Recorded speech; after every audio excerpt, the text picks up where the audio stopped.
Thanks for being on the show, Anton. Let's start off with a bottle of wine. What did you bring on the show? Well, I've cracked a bottle of the Punter's Corner. I'm not sure if people have tried it. Coonawarras. I think I've got the same one. Hey, what's the label? Yours is a bit different. Mate, I got the less premium. You're a bit more special than me. So, so tell me about this wine. Like, why did you like it? Coonawarra wine. Not sure whether you've tried it before, but Punter's Corner. It's a lovely Cab Sav, 2017. Nice. And why is it so special?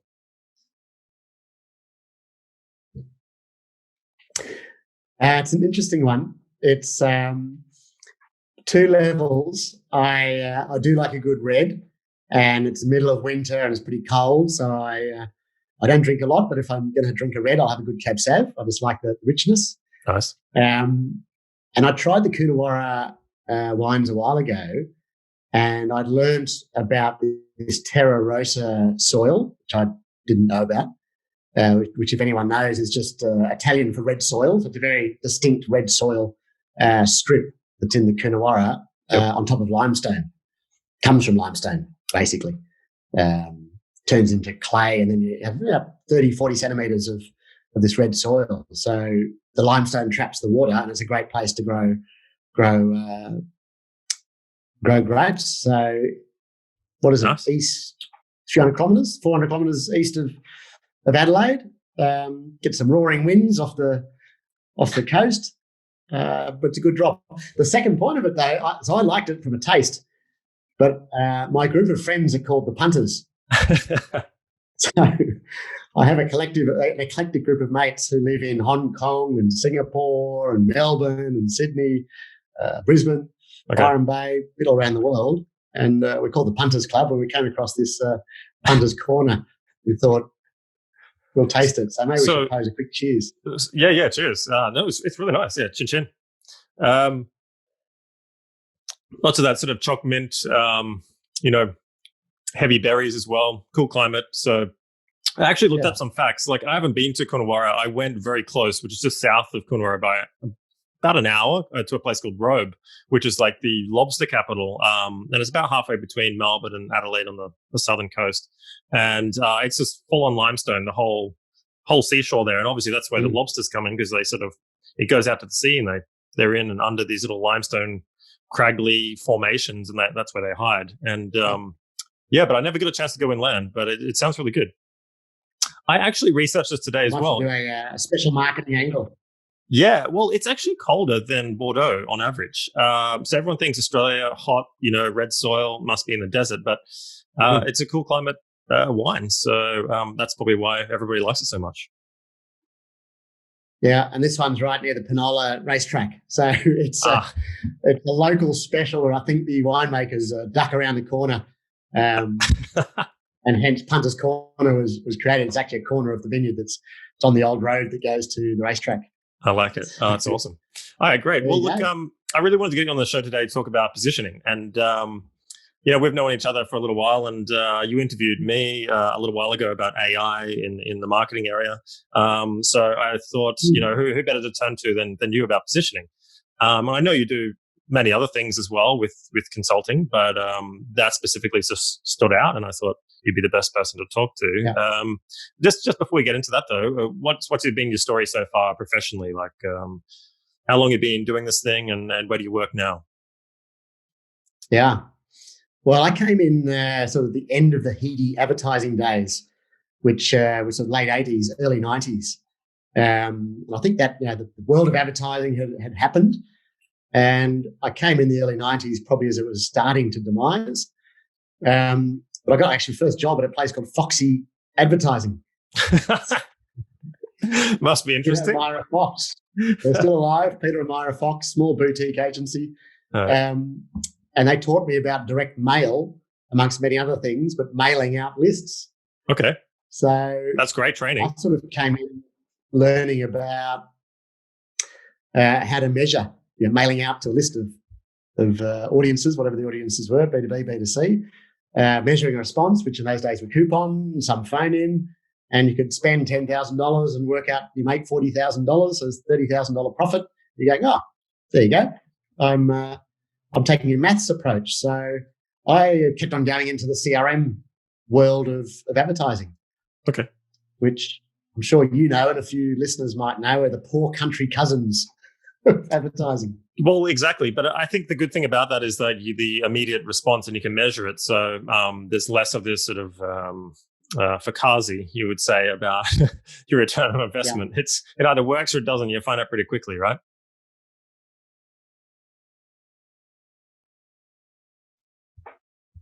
Yeah. And I guess I was always curious to what worked. Yeah, exactly. And then 90s, 2000s, I helped launch Foxtel into Australia.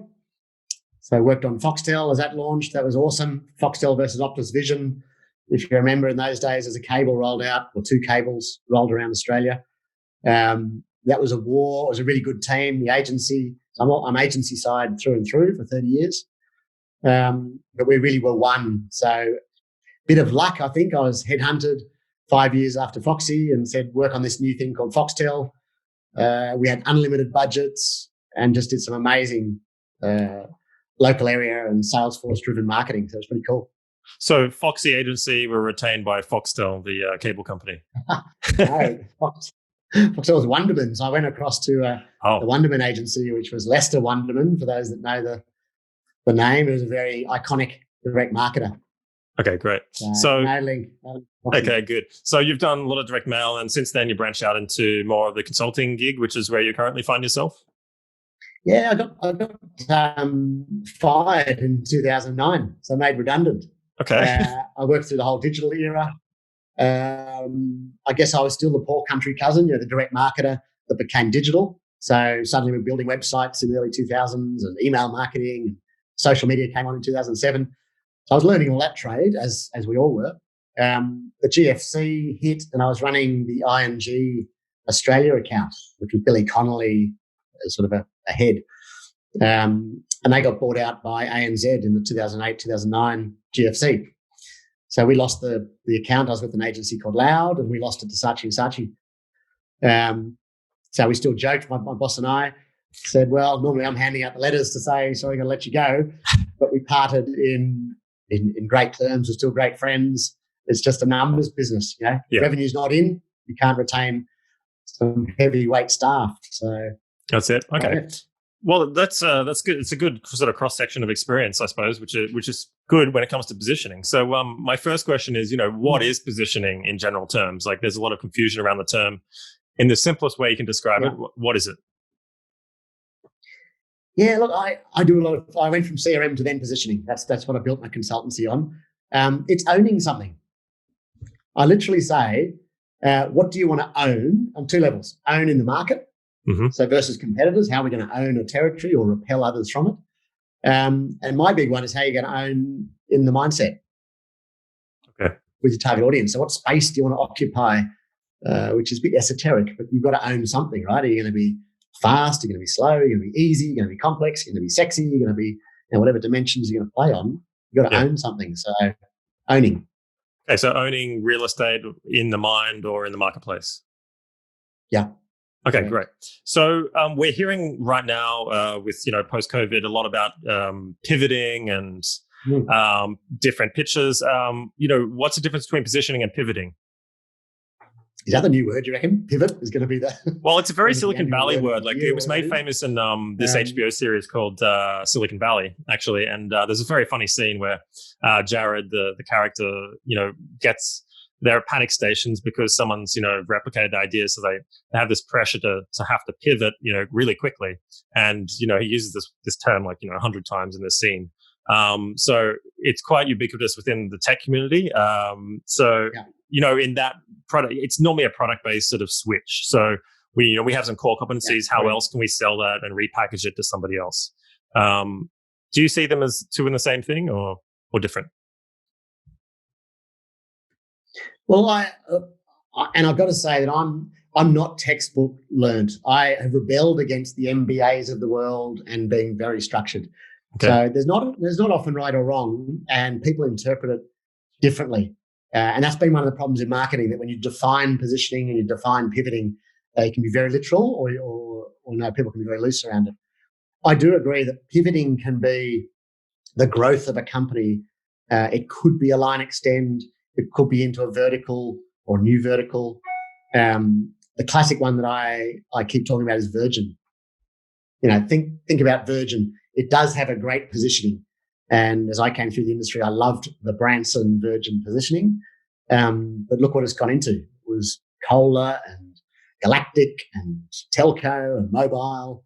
So it still is under a master positioning, but I'd argue that it's probably pivoted into other new verticals. And we're seeing it, aren't we? Other companies are saying we're going to pivot completely and go from a generic brand positioning into a luxury premium positioning. Well, you see that with, I think a good example right now is like restaurants. They've gone from a physical location to more like kit meals, high-end kit meals that you can reassemble and within your own kitchen. That's the way I've seen some of the very high-end restaurants do it, which is very weird in a way. Yeah, and some of that is product. I'd call that product pivoting. So you're essentially still the service, whether that's a restaurant sit down or a home delivery service, whatever the name is, call it John James Restaurant. It's still John James. Mm. He's just delivering them an experience where people have to come to you and you sit down, you dine in versus home delivery. And I think with COVID, lots of companies have gone, okay, I better think about how I can make a little bit of money and we'll create new products and services. Sure. But I'd argue that's a bit of a pivot, but it's still within a position of what they offer from that brand. Fair enough. So is positioning similar to like a pitch, like a sales pitch or something like that? Well, that's a good question. I personally think it's a bit different. I think when I hear a sales pitch, I'm hearing you're trying to sell me on features or benefits. So that for me is more of a value proposition. Okay. And you're selling me, of course you're selling me on the brand, but you're more saying, if you think of photocopiers, don't want that photocopier or this one. Well, this one does all this and looks great and it's new designs and colours. So for you, Anton, that might be the perfect one that's relevant to you. That's a pitch. The positioning is what do I want to own in your mind? This photocopy will help you become something or whatever, the easiest or the whatever. So I see it that way, that it's not a pitch is more of a value proposition. Okay, understood. So that brings me to the next question, which is about, is brand positioning or is it product positioning or is it marketing communications positioning? Like when people talk just generically about positioning, a lot of the time I feel they talk about sort of at a brand level because that's where you hear the term the most. But does it apply to all three areas? Yeah, it can. And I think probably if I go back to Virgin, if I keep linking that back maybe through this, that's a brand positioning. You then have a whole bunch of separate businesses within their group that are complete different ownership structures. So there's different positionings for money versus Virgin Airways, and then Virgin Galactic. So you can have a brand, you can have a business positioning, you can come down to a product positioning. What do I want this product to sort of own in the marketplace? And then it can come down into your product and service specifically. But I think personally, when I start to get down to that, I'm starting to get to value propositions. Yep. And look, this is all marketing. I think we've got to be a little bit careful that we can over-engineer the whole thing because at the end of the day, you make something and you connect it with consumers. And they either buy it or they don't. Customer or consumer. Yeah, and they're going to buy it or they don't, whether it's B2B, B2C, B2B2C, etc. We're really saying, I want to position something in the mind and in the marketplace. So I'm really understanding what that is and I buy into it. And then I buy it generally on a value proposition because I start to go, what's the emotional benefit for me? Or maybe what's the functional benefits? But as we all know, we basically buy an emotion. Okay. So what isn't positioning then? Do people confuse positioning with something else that isn't positioning? Yeah, I think as I said up front, marketers confuse people full stop. So I hope we're demystifying. Maybe the more of this, we might be more confusing. The one classic I see all the time is it's not an objective. So I've seen brands, I've seen companies, seen CMOs sit there and go, here's our positioning. We're going to be $1 billion brand. And you go, that's great. That's an objective. How are you going to be positioned to be the $1 billion brand would be my question. So the objective should be something more like owning an association in the brain of the wider audience that you're targeting, for example, as opposed to a monetary brand value. Yeah, I want objectives really to be measurable. So if you're going to own something in the space, you're going to probably come back to sales or volume or targets as a clear objective. Sure, we could become the number one in headspace for such and such. Now, how are you going to measure that? Well, you want the majority, so more than 50% of all your target audience. Okay. So it does come back to a fairly fixed measure. Okay, great. So like with the positioning process, then if we had to break it down into a number of stages, say we've got a new business or we're rebranding or whatever, and we're in a sequential process, A, B, C, what's involved in the process? Oh, how long have we got? Well, just maybe summarize it like 3 sort of major areas or 4 or 5 steps or something like that. Yeah, and look, there are steps, but it's not easy. And I think that's the other key point, that the consultants or marketers can put frameworks in. Mm-hmm. I have a very straightforward one. I look at what, who, where, and how. And positioning really is focused on what and who. So in what, it's really what is your business? What are you producing? What are you making? What is it? Mm-hmm. You're getting to emotional, functional benefits. Now, there are only benefits to your target audience. So I spend a lot more time with the who with a company to really understand who is the target audience, what defines them, what do they want, what do they need, and how is that carved out. And therefore, there's a niche that we're going to, or a group that we're going to own, and we're going to own them with this particular benefit from our product and service. Sure. So that's owning. Therefore, we own that territory. How do you make sure that, though, that positioning is different to what else is in the market? So you do that in a competitive context, I'm guessing, that process.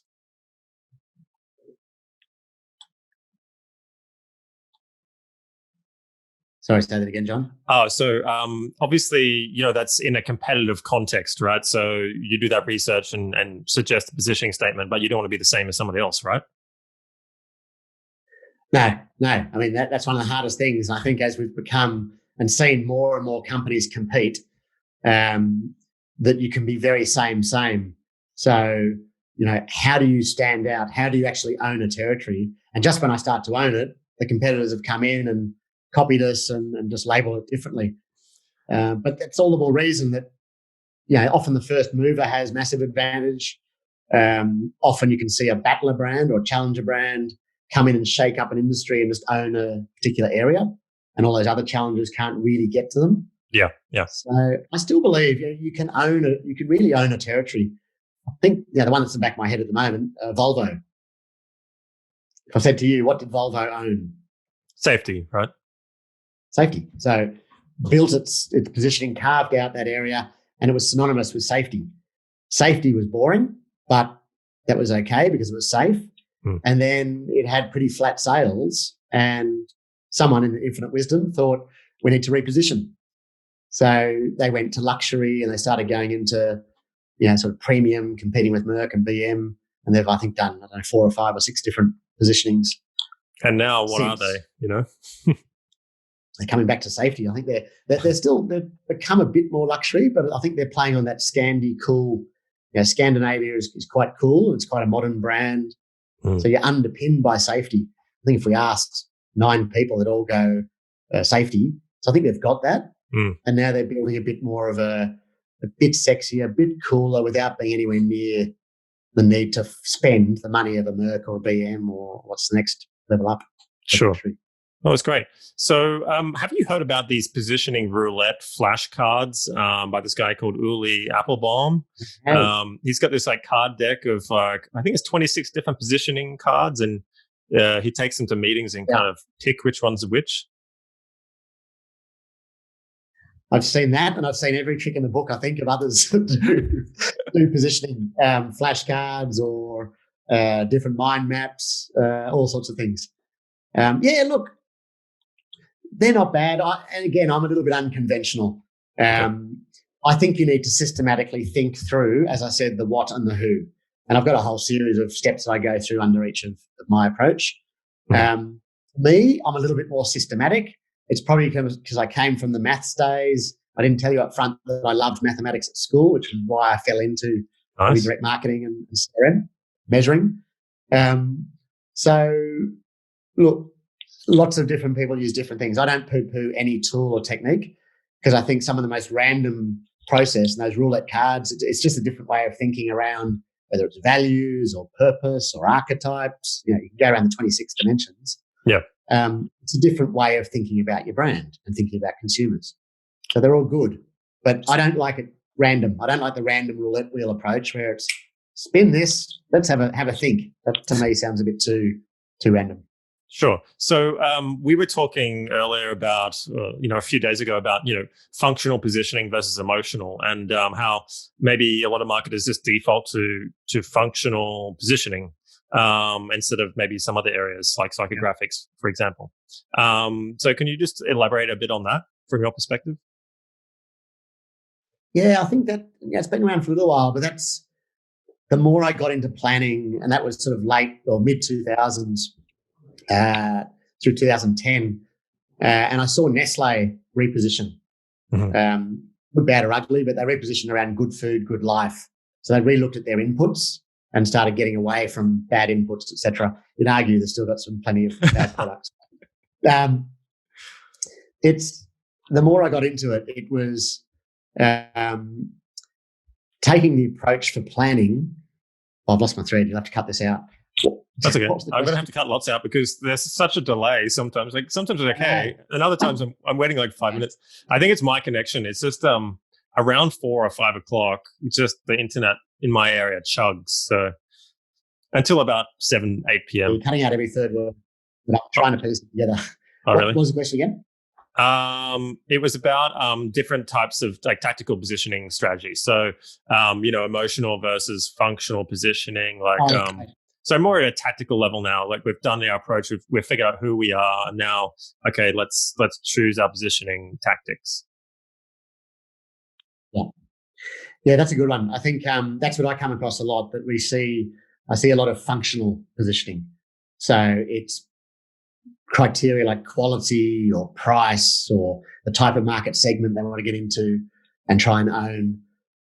A lot of it's quite functional attributes, and when you go into doing positioning maps, etc. It's hard to own. I mean, you start to go into a luxury segment. I want to own that specific area of luxury. Porsche owns sports luxury, for example, if I think of cars.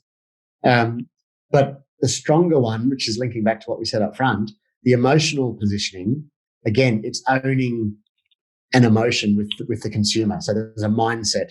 So I like having one functional attribute and one emotional attribute. Okay, so if we had to analyze a brand right now, which I think does this very well at an emotional level, is I know this gets used a lot, but Apple. When you talk to people who own Apple goods, they don't really speak very much on features. It's like you belong to Apple or you don't. So how do you think they have captured this position within the market? They're selling premium products at a crazy price, way above everybody else, but they can get away with it. Well, they took out price. I think they realised, and this is from my understanding of what Steve Jobs did. He didn't want to play on features. In fact, the computers were not as good as competition, and he, it's famous that he went and pilfered some of the best things and wrapped it up in what is a brand. But he positioned it and helped position the Apple computer as for the rebels. The rebels, the misfits, the ones that don't conform. And this is like the Think Different brand campaign that sort of rolled out. What was pretty early in the piece, wasn't it? 84, I think. Yeah. So he positioned that on attitude. It was very much, if you think like this and you want to be a little bit rebellious, a little bit different, here's the computer for you. Yeah. Well, I'll pay twice the amount of money for that because I think I'm the target audience. And that's what people have done. I've bought Apples through my life, apart from having no piece. Well, it's funny you say that because I remember starting like advertising days, and every design department within every creative agency or advertising agency, it'd be all Apple, face-to-face Apple, all running Adobe Suite. Yeah. And it was like a tribe. It was like you were either a designer or you weren't. And you're very much excluded. It was very cool to have Apple. Like kind of meant you were a designer. The creators were the rebels in the agency, right? The creative thinkers, the spark and the genius. So that went from the creative designers to then colours. Remember the colour range that was make it sexy in your house, not the grey boring box. Yeah. So that was a big leap. But I'm not talking price or features or anything really. I'm just going, this is for you. And now it's for everybody across Australia or the world. And they really have owned that. Of course, they've then done product extensions and product advertising, but Apple still, it's cool. And the experience that comes with it and the brand and what has now become a really cool experience if you ever go into the Apple shops, that they seamlessly pass product to each other and on the microphones. The next thing you know, you got your product in your hands going, how did that happen? Came from the warehouse. Well, I'll have to say right now, I'm an Android guy, so I don't own anything Apple. You don't know what you're missing out on. I'll challenge you, go and buy one product in an Apple shop and just how they seamlessly create an amazing customer experience. Okay. That's the brand. I go, wow, I buy into the brand and an awesome experience. Often that's linked. That's cool. In my head, I'm going, that's cool. Well, maybe with these business asset write-off, concessions that are coming to the market, I might do that right now.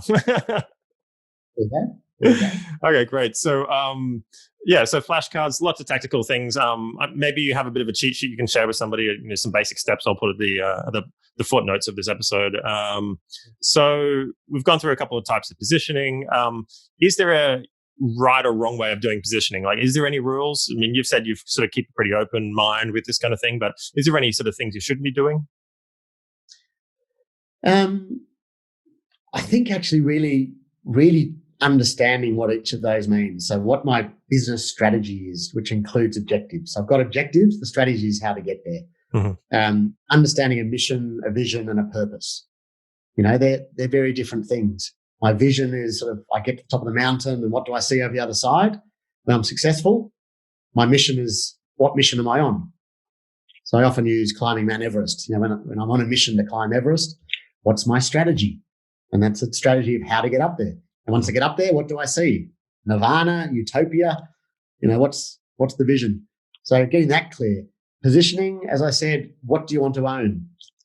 And often, these things aren't just sequential. They can come from each other. So the purpose of a business, which really the founder should describe and say, I built this company out of an idea. This is why I've done it. Or I've seen a segment in the market that hasn't been catered for. So I've built this. I've underpinned it with certain values. So that's a different thing. What are my values or behaviors that I want people to show up with every day that they come to work? So is it pretty natural then for your strategy to change over time in terms of positioning? Like you might have a starting point and then your brand will evolve and you'll do product extensions and then you'll change your positioning, or should you keep something core and the same? That's an age-old debate, and I'm 49 and I'm only going to base it on what I have proven because I'm not the guru having lived across 200 years, and what does work in some markets doesn't work in others. So I'm not one of these people that goes, here's the way you've got to do it, and I'm going to sell a book on it, and that's the end. I have seen companies, I like Virgin. I just have loved it from day one. I think they have a very clear position. Well, what is their positioning? Well, I describe it as they're making markets fair. Now, whether that's the position or not, but in my head, I go, they're a battler brand, challenger brand. They've come into a market and Branson, as the person, has gone, this doesn't seem fair. So I want to shake up the market, offer an alternative, and basically take on the big boys. And you see, he's done it. He did it in, they had Records to start with, Virgin Atlantic. No, was it? What was the record company? It's just Virgin Records, isn't it? Or? Records, yeah. Yeah. Atlantic and then Galactic. And then with the mobile phone brands, obviously, in Australia, I know for sure Virgin was definitely that challenger. Like, I think they were very anti sort of mobile phone plans at that stage. And there's like, no lock-in contracts, flat fee per month, cancel any time. That was their sort of product positioning, you could say. But yeah, you're right. It was around fairness and customer-centric sort of fair brand, wasn't it? And we get that. So I think as customers, you sort of buy into that position. So I go, okay, well, the airlines aren't fair. Well, I'm going to fly Virgin. Not only is it not fair, but the experience is so much better. Yeah. I start to go, these guys are relaxed and a good attitude and it feels like me. That's my brand. So I'm into it. And then I go, maybe I'll check out money and get a Virgin credit card because, if they're making money fair, then maybe I get rid of my fees or there's no lock-in contract or whatever it was, and telco, et cetera, et cetera. Have you ever flown Virgin in America? No, America. Before they were bought out by Alaskan Air, but yeah, I did, and it was funny because before that I was flying all the other airlines, and they're very very stoic, deadpan. Americans aren't always the most sort of joking kind, you could say, when it comes to professional customer experiences. It's very standard and sir, sit down there. But the Virgin people, really cool lighting, the cabin, all sort of under 35s are flying to like sort of tech cities. So the audience was kind of like me, and then the lighting was cool. Then they would joke in the cabin as well. And, the interior is all new, and how often the planes get used in the US. So it was an extremely different experience. It was like just being back in Australia, like on a new plane. And I was like, wow, this is really different. Then you start telling people and you go, my tribe or my like-minded people go, I'll try that too. It's cool. Yeah, it was like the apple of the skies. So no, it's great. So speaking about that, I mean, you've mentioned Apple, you've mentioned Virgin. What other really good examples of, you've worked with a lot of brands, obviously, over your time. What are some really cool examples of positioning and brands that have got things just right? Yeah, I'll tell you one I've worked on a little bit, not with the whole positioning, but I really find this a fascinating company is Breville. An Australian company, anyone listening would probably know the name. If you're global, you may not, because they've expanded to the States and they're expanding. But in Australia, it was the Breville sandwich maker. I think in the 70s, every household pretty much had a Breville sandwich maker. So it was a mass brand. Bringing up on your word pivot, what I love about what they've done, they have actually repositioned. New CEO came in.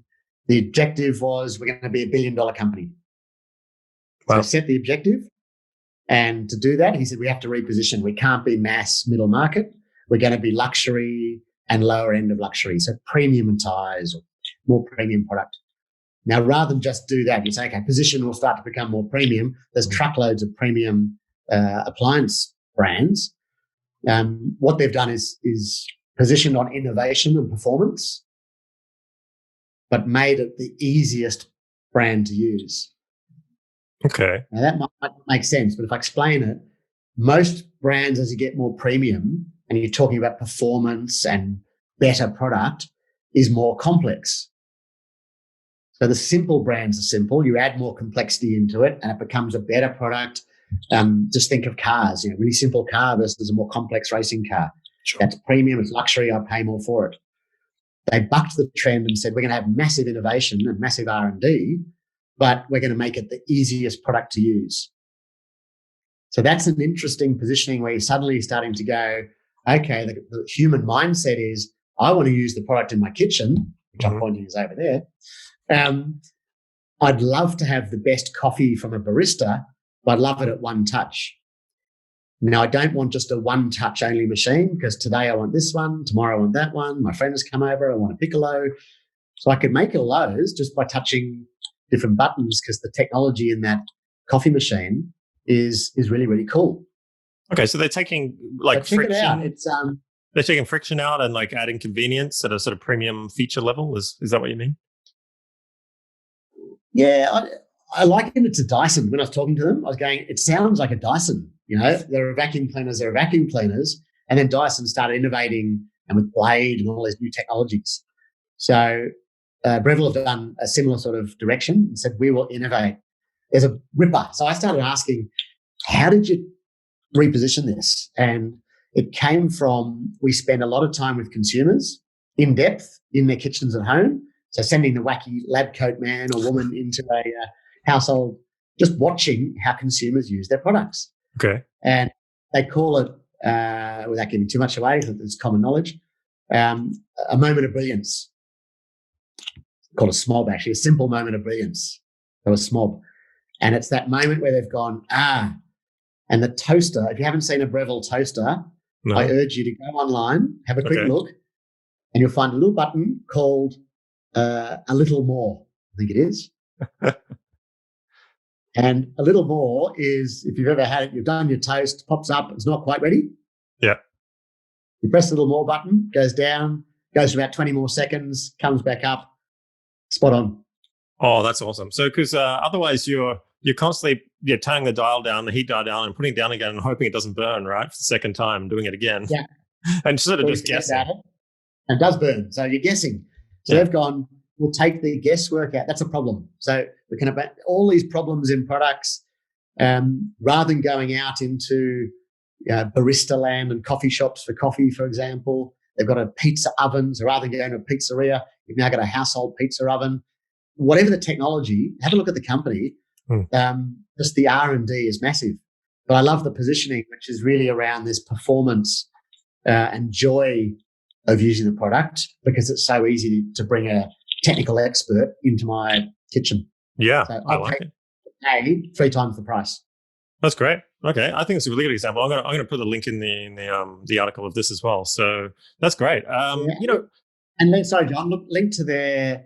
So I love bottom line. If you then go, this positioning all sounds wonderful, but did it actually grow your business? Because that's what you're ultimately trying to link. From the top of my head, their revenues of something like, so they want to be $1 billion. They're $500,000 or 500 million, in 2015, and 750 million, I think, was last year or 2009. Yeah, last year, and they're on track to be probably 2021, maybe 2022, $1 billion company. So it's like 50% year-on-year growth. That's pretty huge. They've expanded to America and are taking on the American big brands. Nice. I like it. Okay. I'll definitely check that out then. Because, that was one of my questions actually coming up. You kind of skipped to it, but does positioning lead to bottom line changes and, increases in market cap? So you've seen, is that just positioning, or is this like a halo effect? There's lots of things that sort of led to it. Yeah, it's lots of things. I think what I've seen is once you get a very clear positioning, amongst a few other things, your purpose and mission, vision, values, once you have a positioning, which really is about what segment I'm going after, as we said, the target audience. So who do you want to own? Once that's very clear, sales should come. Now, most companies actually don't link it or measure it. So they're not actually going, right, we've done our positioning. Let's go out and measure the impact on sales. It's very hard. And most companies go, it's too bloody hard, because it's actually the experience. It's the products, obviously. It's the marketing and comms and distribution. Distribution. There's a whole bunch of factors. But I believe if the ducks are in a row, that you get your positioning right, your proposition right, and great communications, unlike Apple, if you go back to your great example before, or a Breville, which is a new positioning, evolved, success comes. And everyone feels it, because they start to go, I get it. I'm really clear. And I think that's important in this too, that employees must buy into it.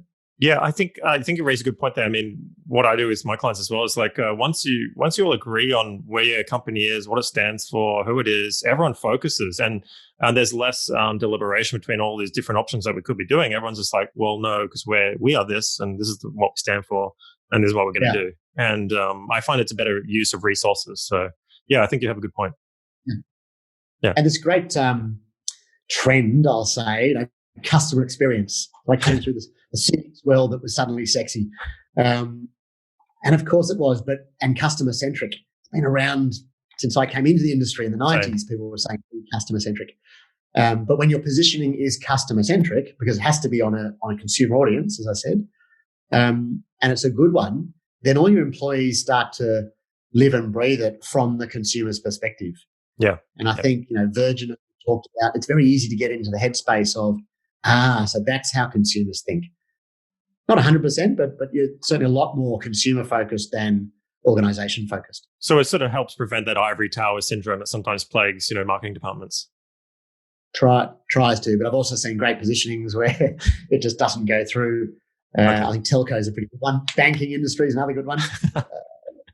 Two pretty stale industries, So, so in positioning, we see a lot of these cross perceptual maps that come up in advertising agency pitches and brand strategies and that kind of thing. What do you think of those? Are they useful or not? I still think they're useful. I still use them. They help me, as I said before. I love to get to a functional axis and an emotional axis, X and Y axis.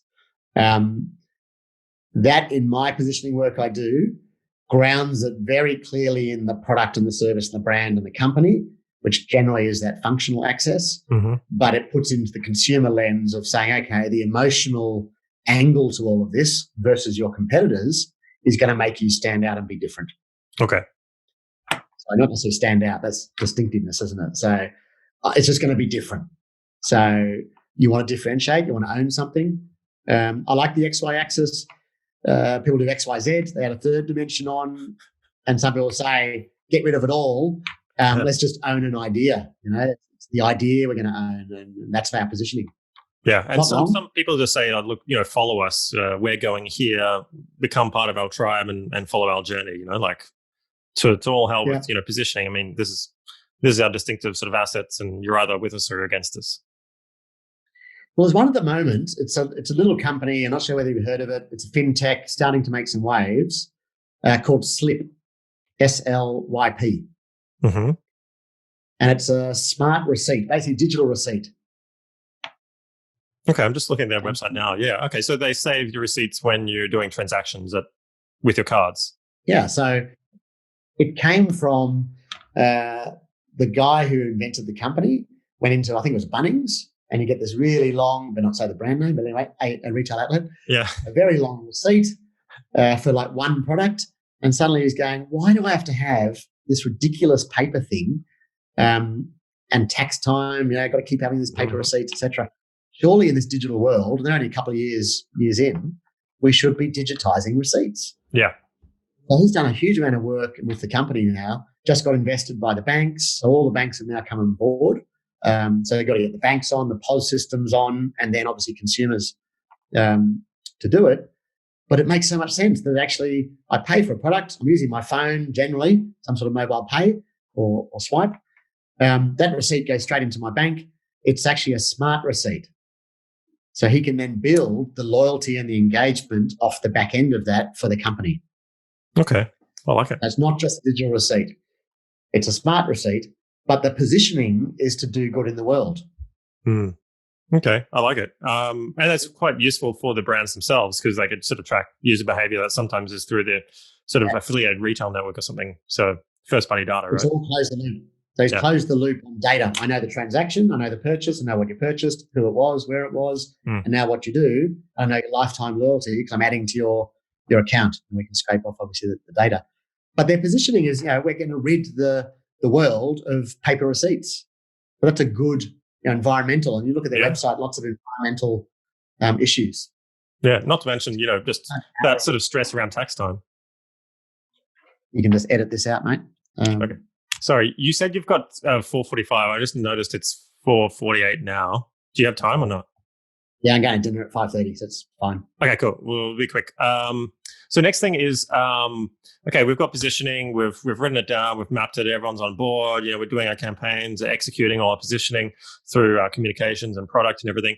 How do you know if it's worked? Like, ultimately, it's really not what you say it is, but what the customer says it is and how they perceive things. Like, so how do you measure positioning and how do you know if it's worked or not? Yeah, really good question. As I said before, it's either not measured well because, in our ivory towers, we set this and that's your position. And then really you measure on market share. So we don't link it. We just go, well, we've carved out a great positioning, haven't we? Now let's look at sales, revenue and profit. We're actually not connecting the dots there at all. We're just going, well, let's look at our product and sales and locations and regions and whatever it may be. So I think that's the point, that often it's not linked. You can link it. That's the other thing. So you can do a lot of work to say, here's our position, which, as I said, again, was a target audience or a segment position. So again, do the math. What's the size of the market? What could we capture? What can we defend? What can we lose? But I don't like seeing in isolation because businesses don't work like that. I personally don't go, here's a positioning, you can measure it, link it to sales, job done. That was money well spent. I think you and I both know that customer experience plays a massive part in it. The product absolutely plays a massive part in it. Distribution and then ongoing repeat purchase. But can you track some of these things? I've seen, Kantar and other sort of brand agencies track sort of brands on, specific dimensions across the sort of direct category and competitors. And they do that over, longitudinal data. So they do it every year, for example. And some online review sites like G2 Crowd, et cetera, do this as well. Do you leverage those sources of data as well? Yeah. Yeah. I mean, look at brand saliency and brand measures. There's a ton of brand metrics and brand measurement. Brand Z, is a really great one from Ogilvy, which looks at then the market, the marketplace. Where are the problems? Is your brand, massive awareness? That's awesome, but it's losing people through the funnel or through the journey. What's their association with the brand? Okay. So there are a ton of measures, but they go into generally brand attributes, brand associations. They're all good. I use all research. I don't say anything is bad, because I think as a planner or a consultant, you want as much information as possible. I just think the difference is we try and put the lens of what does that mean? What does that mean for consumers? What does it mean for customers? That sounds great. What does it mean for customers? What are they doing? Yeah. And that's bloody hard, because the world used to be, one big mass approach, and that worked. Now we're getting so micro and so targeted and so niche, we start to get lost in what we're actually trying to do, which is position a bloody good brand and sell it. What do you think, speaking of that, what do you think about Byron Sharp and the fact that he did some of that research showing that consumers actually didn't differentiate brands as much as the brands thought they were against their competitors, sort of just knocked that on its head? What do you think of his research? I think he's spot on. And I think that's, if you pull back from the industry and try and helicopter up and go, there's a lot of puffery that goes on. And my main thing is go and ask consumers. So back to the Brevilles sending the lab coat people into the house. Yeah. Great advertising in the 50s and 60s came from that. Go in and view how people use our product. And a great idea tended to come. It was the creative person generally who went in and found a nugget of an idea. Oh, that's how you use our product. That could be a whole new angle. But they were product-driven ads. Yeah. But I think we can over-engineer it. I think you get back to, and I'm relatively, let's just own something, stand for something, and I link it a lot to purpose. I do believe, a bit Simon Sinek. I love the why. Oh, really? Now, lots of people don't like the why. You're on the brand purpose bandwagon, are you? Because it's been getting a bit of a bashing recently. Everyone gets a bashing. Byron's had a bashing. I've had good chats at Byron. There are other notable names in the industry. Look, I'm not here to be liked by everyone either. So I've got on. I want to be measurable and say I want to measure success of marketing. Yep. Because if you measure around marketing, you're suddenly valuable. Sure. So what about big and small brands, just quickly? This is all nice if you've got a huge team, you've got, a consultant coming in like yourself and can afford them. But for small businesses, they're often like a much smaller marketing team. If we had to get down to the bare bones of positioning strategy for a small business, like what would you be doing? What would you not be doing that you'd be doing for a big business? Yeah.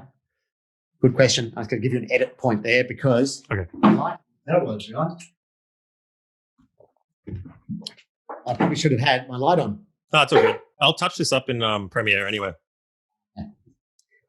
Yeah, good question. Well, I don't see much difference between positioning for big brands, big corporates versus small, whether it's startup or family-owned independent.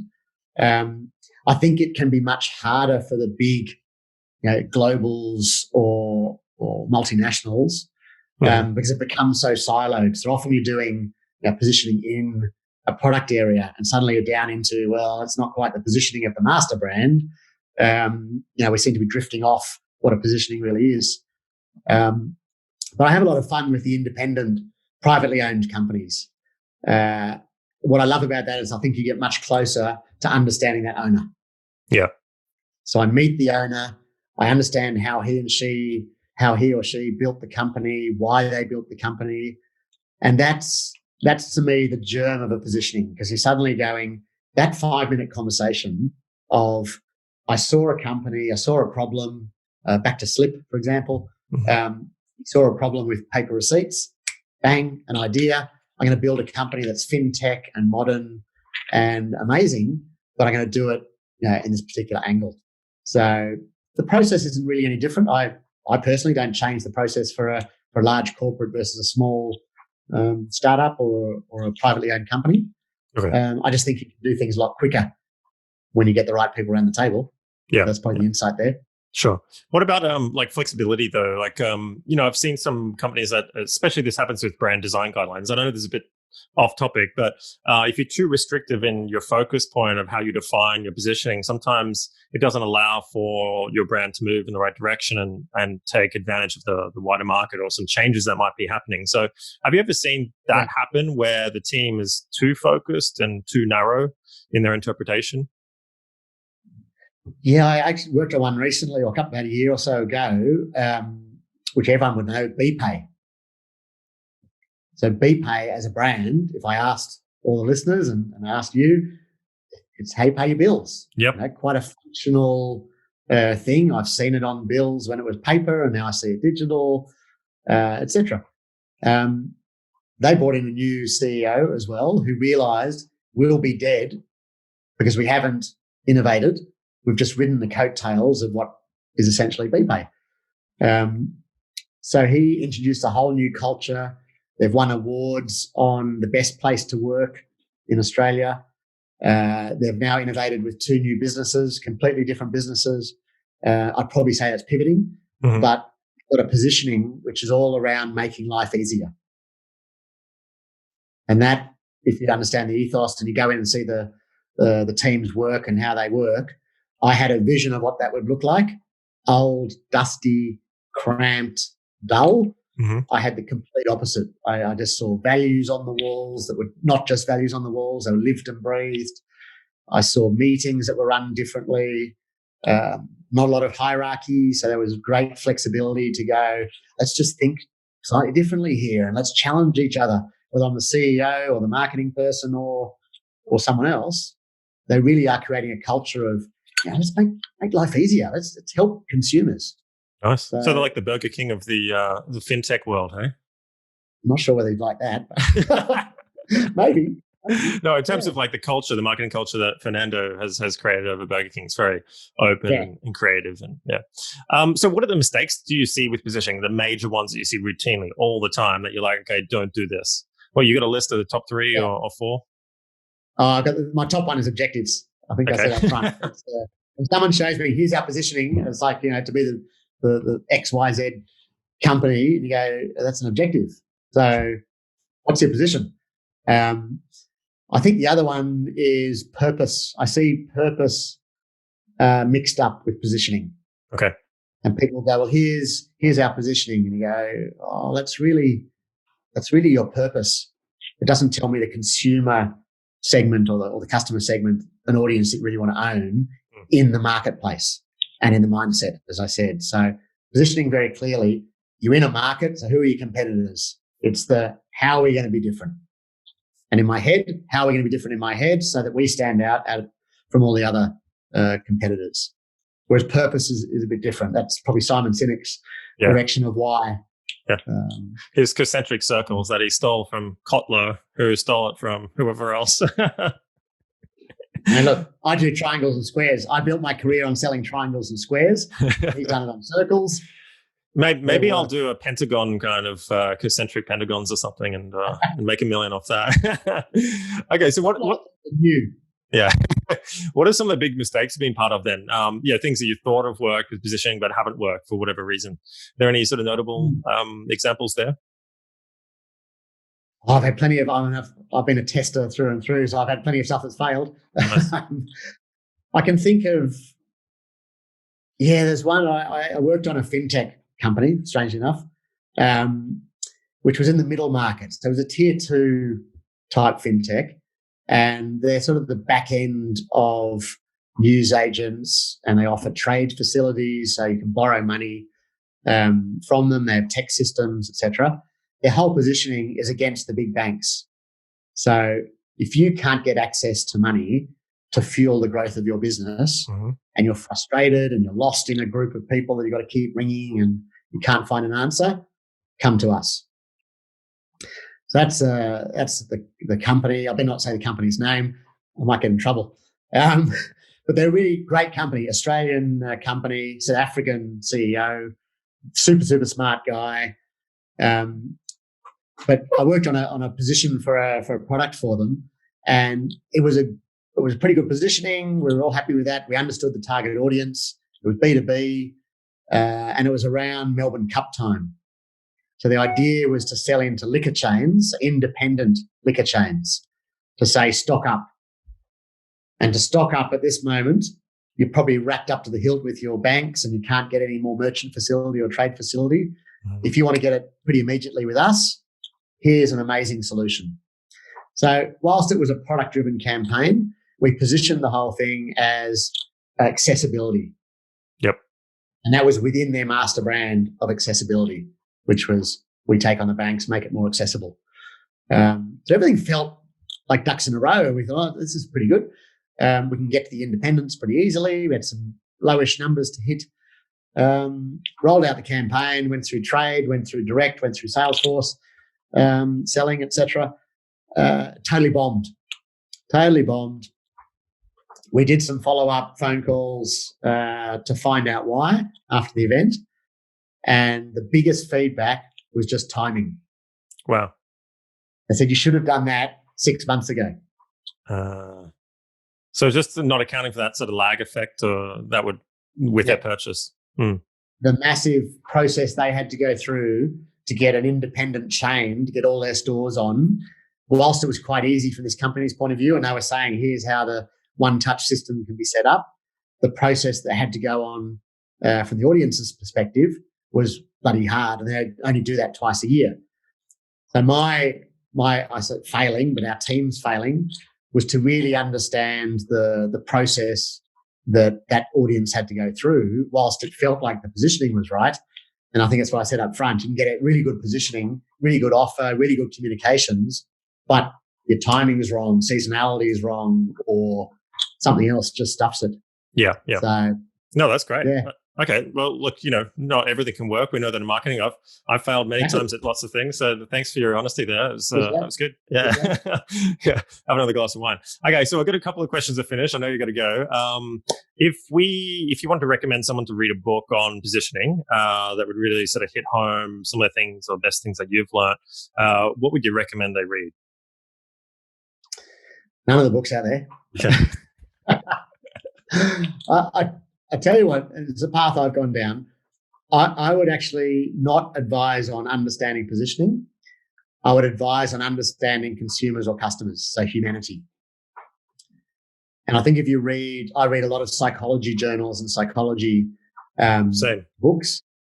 The more you read that, the more you're in the mindset of going, okay, I understand the psychology of people and humans, and therefore if I'm trying to carve out a position with humans, think about it like that, what do I need to do to really get inside this brain? And you don't get sidetracked by then neuroscience or customer experience or whatever the latest buzzword is.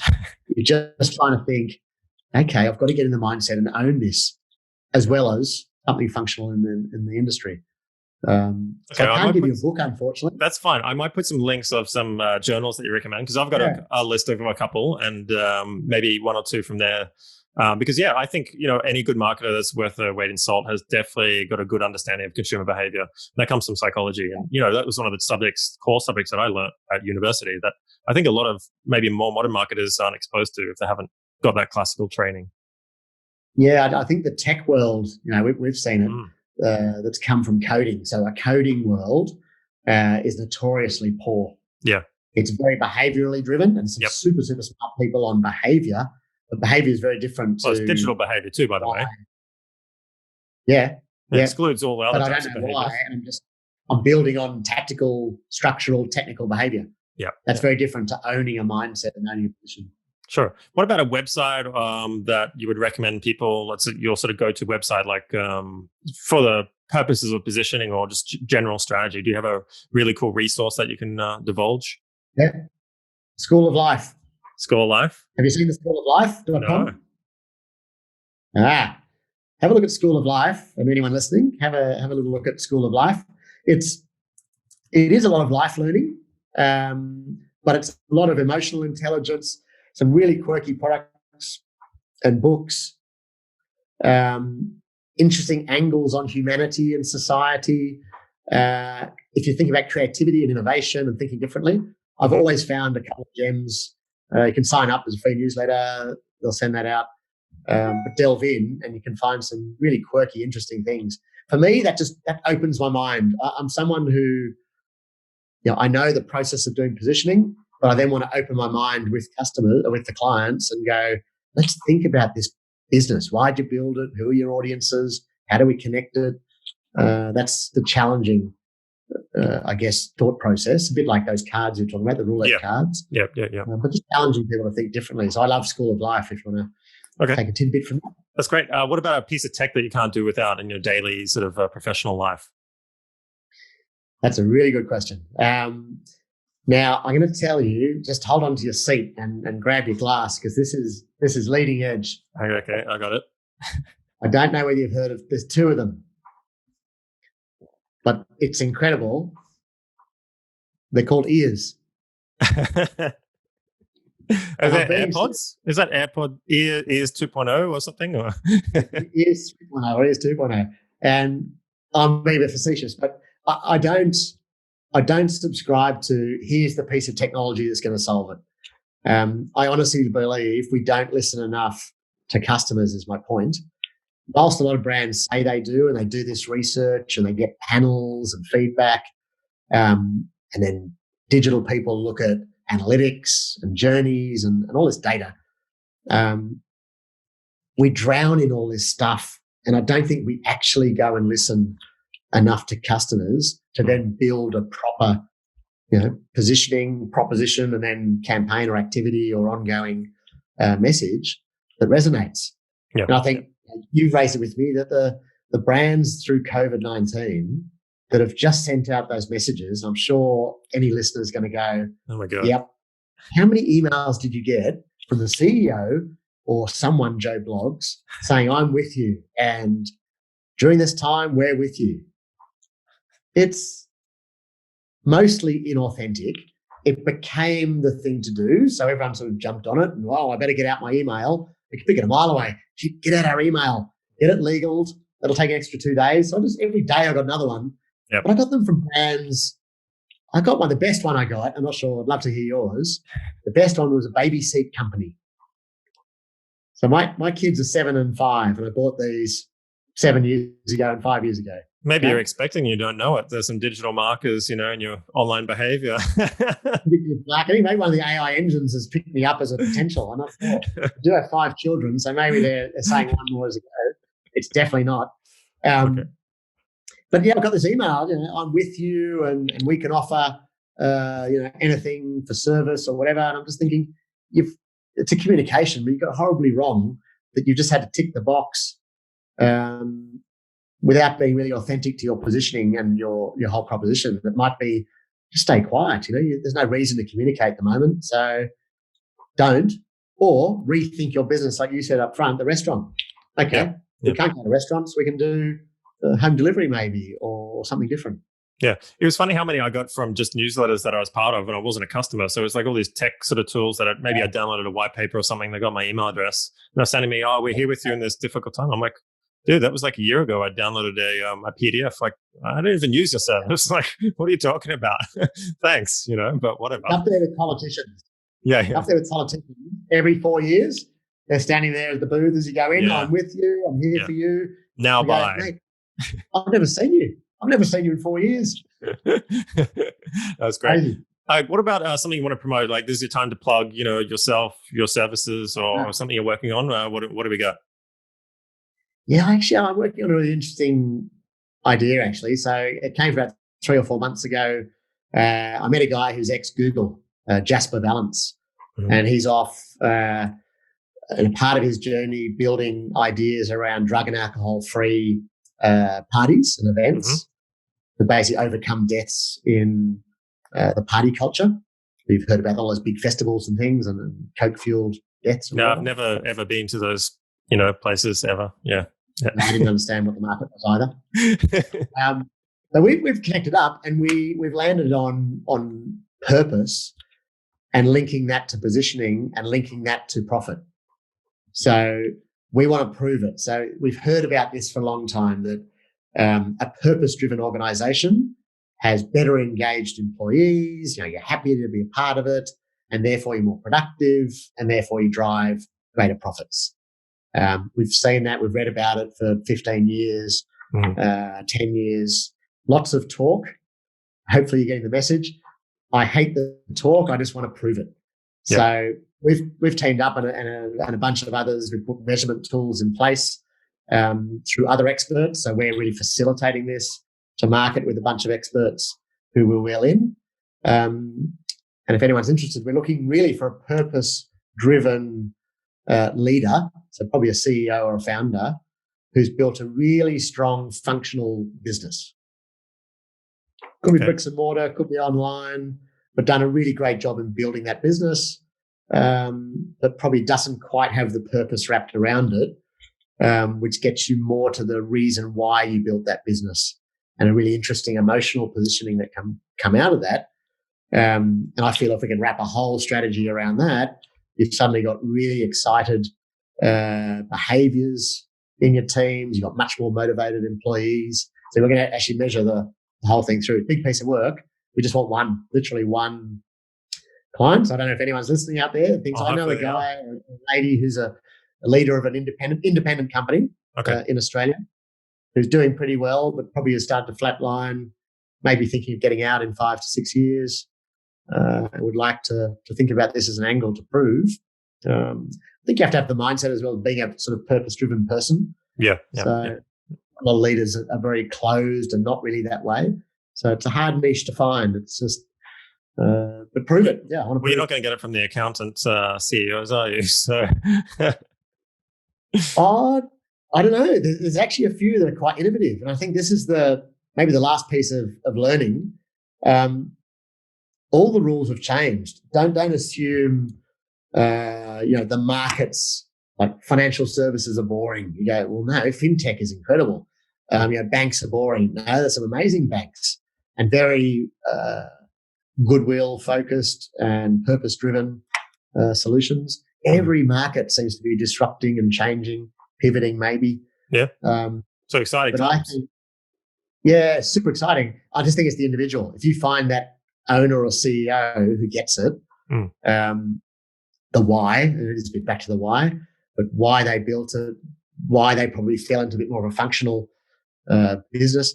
Most online companies, look at them, just a good functional business. I mean, Amazon, classic, buying bikes online. You name any retailer that you buy online, it's just a good functional business. Yeah. I talked to, so Jasper, just to end off, we were talking about a bicycle company, and we're actually talking about why people ride. Mm-hmm. And I go to cafes and see that classic mammal, the middle-aged men in Lycra, and just start asking, why do you ride? What do you do? Why do you get out on your bikes? And it's really interesting. You start to get a very mental health perspective. I get out because I have to get out of my rut or my house or get going. I do it with a group. So they all do it in a tribe. Yep. And it's a mental health release, just as you go and play soccer with a group or tennis with a group or whatever. But they do it really as a mental health escape, and then go and have a coffee afterwards, which is that socialization thing. The bike is really just facilitating. Yeah. So I'd love to reposition selling bikes. It's like the milkshake. A whole other purpose. The milkshake thing that, what's the father of disruption, Christensen, called? And have you heard about that? The milkshake product? Yeah. Sort of reminds me of that. Yeah. It's maybe cycling is the new hunting tribe with fellow guys, A couple of 100,000 years ago, would be hunting in a tribe with your mates, and now it's cycling in Lycra, getting an espresso and going back home after. But imagine that the mindset of mental health adds a whole different perspective to positioning that company. The bike then is, I just want to match the right bike for you, and if you want a bit of Lycra, that's fine. You can do all the customer journey stuff. That's easy. But the mindset of I could position you as helping solve mental health in Australia, suddenly I'm going, ooh, I can get behind that. And imagine getting kids on their first ride and teenagers who are troubled and going through massive ups and downs through teenage life into riding. And troubled regional kids, city kids. I don't know. Just for me, it suddenly opens up that box of a great purpose, a great positioning, and then the profits come. No, that's great. I think that's a really good point to end on. What's the best way for people to sort of get in contact with you if they want to reach out and say hello? LinkedIn, Twitter? What are you most active on? Yeah, I like LinkedIn. I've ridden through Twitter and I got rid of Twitter. I think Trump killed it for me. LinkedIn, if you want to search Anton Buchner, Buchner, you can see it. Okay. Connect with me, drop me a line. Frontfootconsulting.com.au is a website as well. So we might put some notes. Yep, definitely. With links. But LinkedIn, I like the personal nature of LinkedIn because that's my old black book and how you meet people. And I don't ever sell off LinkedIn. I just like to build a bit of a connection and interesting people. And I think that's how you and I met. Yeah, it is. It's a powerful thing. So, look, thanks again, Anton, for your time. I know you're going to go out and relive your gastronomic purpose for this evening. So have fun with that. But really appreciate your time. And I think, for the listeners, it was a really good general sort of approach to positioning. And then, I'll take it to the sort of tactical level next and go through some of those resources. So thanks very much for your time. Appreciate it. Anytime, John. Thanks. Awesome. Thanks.